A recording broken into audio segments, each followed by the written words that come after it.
The man sipped his orange juice while watching the woman on the couch. Suddenly, the door next to him was kicked open. Before he could react, he was slammed onto the table and then thrown to the ground. Soon after, the police searched his house, finding a large stash of illegal substances, cash, and weapons. But there was no trace of panic on the man's face. While Jimmy eagerly waited for his father to bail him out, his father came with bad news. He had just bailed out Jimmy's younger brother, and the situation was complicated. He couldn't help him now. The prosecutor suggested that Jimmy plead guilty voluntarily, promising a minimum 5-year sentence. If he behaved well, it could be reduced to 2 years. His father also urged him to stop causing trouble and start living a decent life. So Jimmy entered the courtroom and pled guilty without offering any defense. However, the verdict was not what he expected. For the minimum guideline term of 120 months.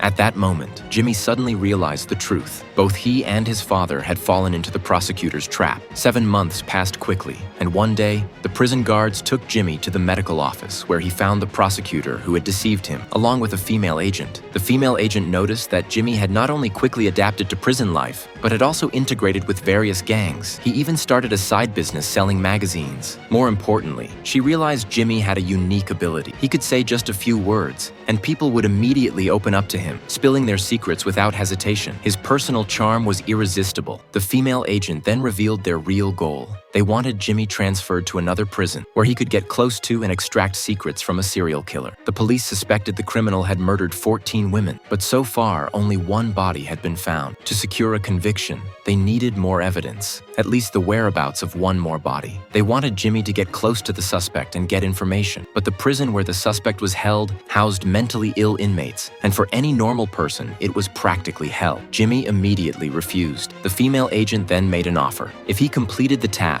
Jimmy would receive a full sentence reduction and be released early. However, after being deceived by the prosecutor before, Jimmy found it hard to believe this wasn't another trap, and he still chose to refuse. Before leaving, though, the female agent left him the file on the criminal. That night, Jimmy tossed and turned in bed, unable to sleep. Finally, he got up, opened the file, and began to read.